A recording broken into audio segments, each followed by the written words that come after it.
Kelompok tiga. Ayo.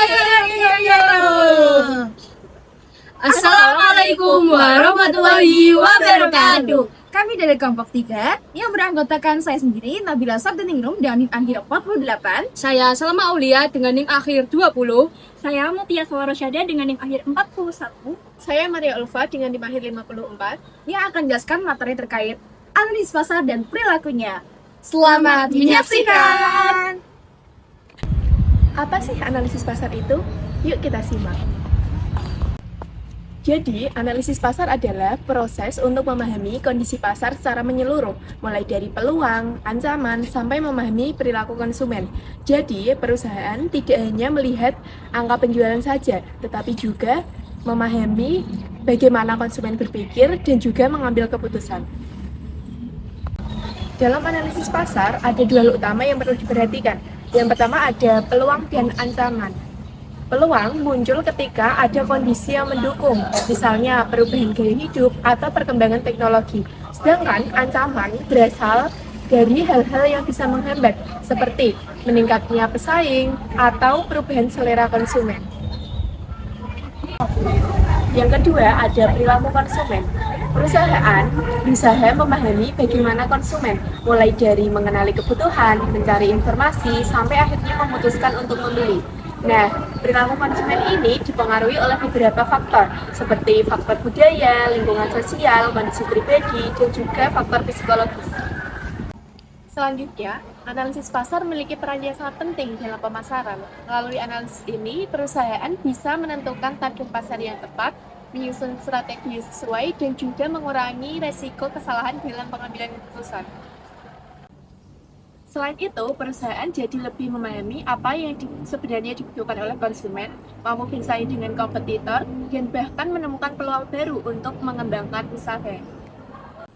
Jadi, bisa dibilang analisis pasar dapat membantu perusahaan untuk lebih tepat dalam mengambil langkah di tengah persaingan pasar yang terus-menerus berubah. Selanjutnya adalah cara mengidentifikasi karakteristik dan kebutuhan konsumen. Dalam dunia pemasaran, mengidentifikasi konsumen itu sangat penting. Kenapa? Karena dari situ perusahaan bisa menentukan strategi pemasaran yang tepat, membuat produk, dan memberikan layanan yang tepat dengan kebutuhan pasar. Untuk mengidentifikasi karakteristik dan kebutuhan konsumen, ada beberapa cara yang bisa dilakukan. Antara lain, yang pertama ada segmentasi pasar. Segmentasi pasar adalah cara membagi konsumen ke dalam beberapa kelompok kecil yang memiliki kesamaan. Misalnya berdasarkan lokasi, usia, gaya hidup, atau kebiasaan berbelanja. Yang kedua ada riset pasar. Riset pasar dilakukan untuk mengetahui apa yang dibutuhkan konsumen, bisa lewat survei, wawancara, atau observasi secara langsung. Lewat ini perusahaan dapat mengetahui apa yang konsumen butuhkan. Yang ketiga ada analisis dengan algoritma. Di era digital, perusahaan dapat menggunakan data dan teknologi untuk menganalisis perilaku konsumen. Misalnya, dengan mengelompokkan konsumen berdasarkan cara mereka berbelanja dan kebiasaan mereka berbelanja. Dengan cara ini, perusahaan dapat memperoleh data yang lebih akurat untuk menganalisis pola perilaku konsumen. Yang keempat, analisis tren konsumen. Perusahaan juga perlu melihat tren yang sedang berkembang saat ini. Media sosial itu punya pengaruh yang cukup besar untuk membentuk sebuah tren.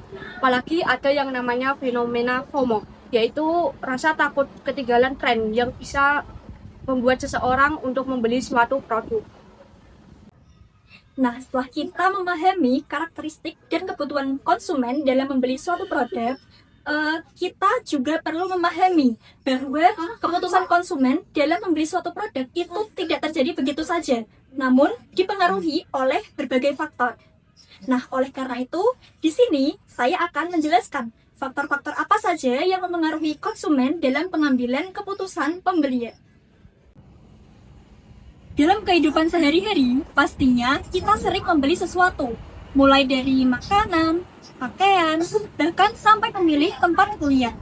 Nah, keputusan tersebut sebenarnya dipengaruhi oleh berbagai faktor.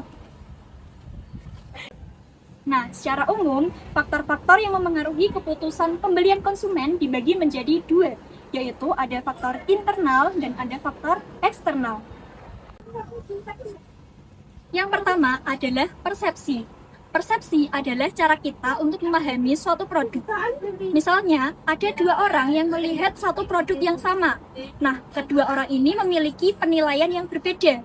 Ada yang menganggap bahwa produk tersebut berkualitas baik dan ada juga yang menganggap bahwa produk tersebut biasa saja.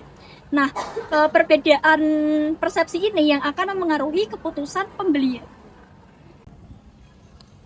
Yang kedua, pembelajaran. Nah, pembelajaran ini berasal dari pengalaman. Yang ketiga yaitu memori. Memori yaitu kemampuan individu dalam menyimpan dan mengingat informasi yang pernah diterimanya. Yang keempat yaitu motivasi. Motivasi adalah dorongan dari dalam diri individu yang muncul karena adanya kebutuhan atau keinginan yang belum terpenuhi. Yang kelima yaitu kepribadian. Kepribadian adalah ciri atau sifat khas yang dimiliki oleh seseorang yang mampu memengaruhi cara manusia untuk berpikir, merasa, dan bertindak. Yang keenam yaitu emosi. Emosi juga sangat berpengaruh. Terkadang kita ingin membeli produk bukan hanya karena merasa butuh, tetapi karena ingin merasa senang, karena sedang sedih, atau karena ingin merasa menjadi lebih baik. Yang ketujuh yaitu sikap. Sikap adalah penilaian kita terhadap suatu produk. Selanjutnya yaitu faktor eksternal, yaitu faktor yang berasal dari luar individu. Yang pertama adalah budaya. Budaya mencakup nilai dan kebiasaan dalam masyarakat. Misalnya, di lingkungan tertentu, penggunaan produk tertentu bisa dianggap lebih sesuai atau lebih diterima.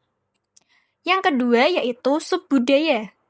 Subbudaya adalah bagian kecil dari budaya seperti agama atau kelompok daerah.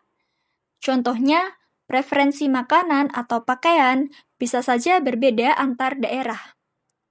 Yang ketiga yaitu faktor demografis. Nah, faktor ini meliputi usia, jenis kelamin, pendidikan, dan pekerjaan. Misalnya, mahasiswa tentu memiliki kebutuhan yang berbeda dengan pekerja kantoran. Yang keempat yaitu kelas sosial. Kelas sosial mempengaruhi gaya hidup dan pilihan produk. Misalnya, seseorang dari kelas sosial tertentu mungkin lebih memilih produk dengan merek yang premium.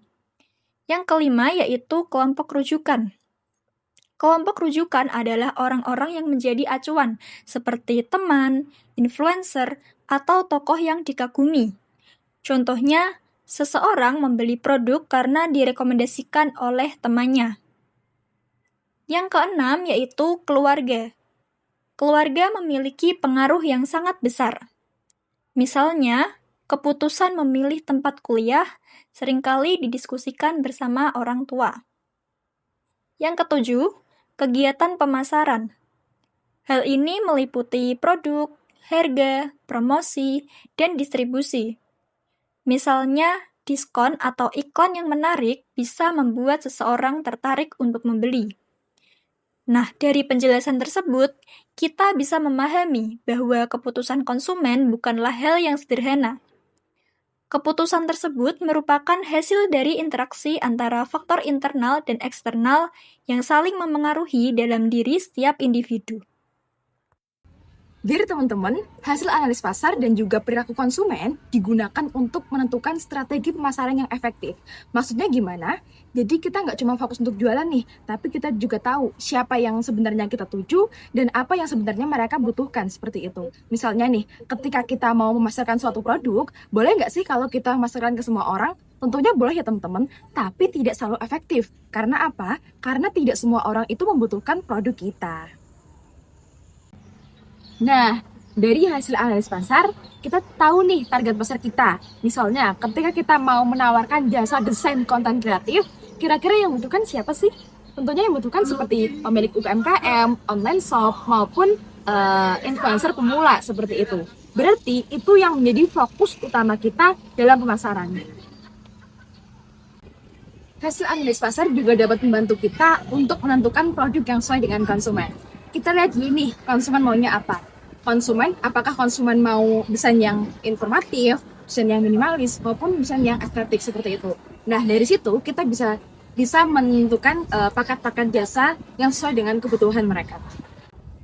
Kemudian dari hasil analisis pasar, kita juga dapat menentukan harga-harga untuk produk kita. Misalnya, ketika target pasar kita adalah UMKM kecil maupun mahasiswa yang sedang merintis bisnisnya, apakah harganya bisa jutaan per desain? No, tentunya tidak bisa ya teman-teman. Maka dari itu, kita harus menyesuaikan daya beli mereka dengan apa? Dengan menawarkan paket-paket jasa yang murah seperti itu. Kemudian, analisis perilaku konsumen juga dapat membantu kita untuk menentukan promosi. Kita lihat dulu nih, konsumen biasanya aktif di mana. Ketika target pasar kita adalah pembisnis muda, mereka akan cenderung lebih aktif di media sosial seperti TikTok, Instagram, maupun Facebook.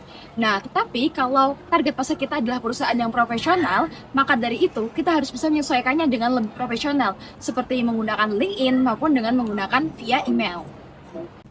Terakhir, untuk menentukan cara distribusi atau cara menjual produk, apakah harus menggunakan marketplace khusus untuk desain atau menggunakan sistem tangan bulanan, itu semua tergantung pada hasil analisis pasar.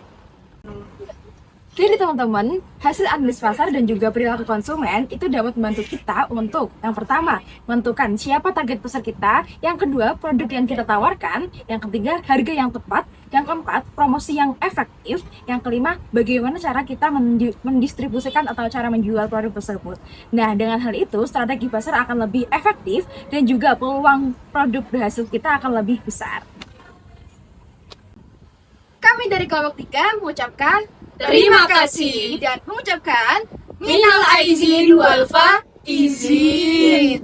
Wassalamualaikum warahmatullahi wabarakatuh. Sampai jumpa.